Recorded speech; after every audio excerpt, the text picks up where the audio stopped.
Well, yeah, another legal spat between Apple and Samsung. We've got Ian Sherr with Dow Jones Newswires in San Francisco. He joins us now on the Skype there, and there he is. I always love these legal punch-ups. Who did what to whom? Well, another day, another lawsuit, right? So Yeah. Apple is seeking an injunction against Samsung's newest flagship phone, which is called the Galaxy Nexus.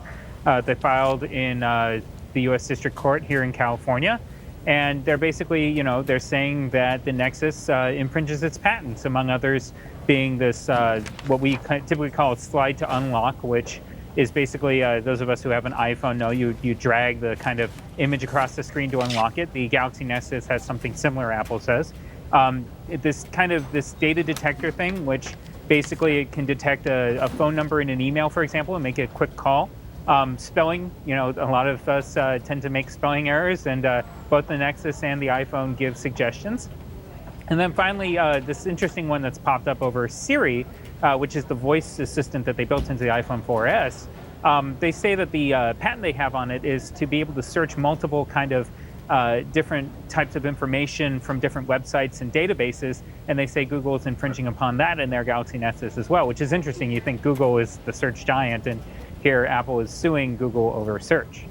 I love that. That takes some gall, doesn't it, Julia?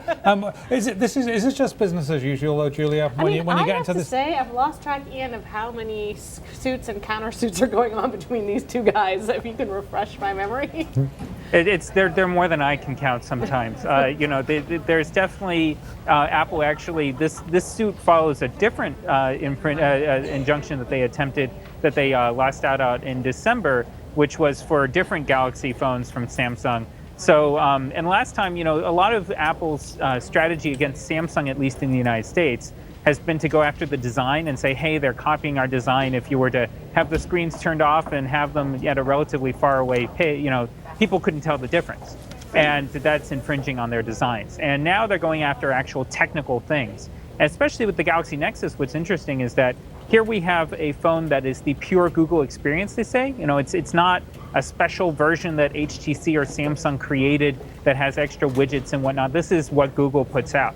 And this is the first time Apple's really gone after the Google experience. So it's really interesting. Now we're talking about core Android, not the kind of fringe stuff that people add to Android when they're making their phone. I do love this. At a reasonable distance, they look identical. You could take this to an absurd level with everything. Yeah. You could take two newspapers and say, you and I look identical. Yeah, of course. Julia and well, I it's look worth identical. Noting they didn't get the injunction because of, the court said that they couldn't prove that they would be substantially harmed by all of this, right? And both companies are selling quite well. They're getting plenty of profits. So it's hard, you have to show that you're harmed. And it's hard for Apple to argue that. I have to say, it's worth just pointing out that, theft is such a big part. You look nothing like me? No. That's also true, but theft is such a big part of this industry. Apple famously stole the user interface that it had for Mac from Xerox, and it's just on and on. So, it all starts with theft eventually in this world.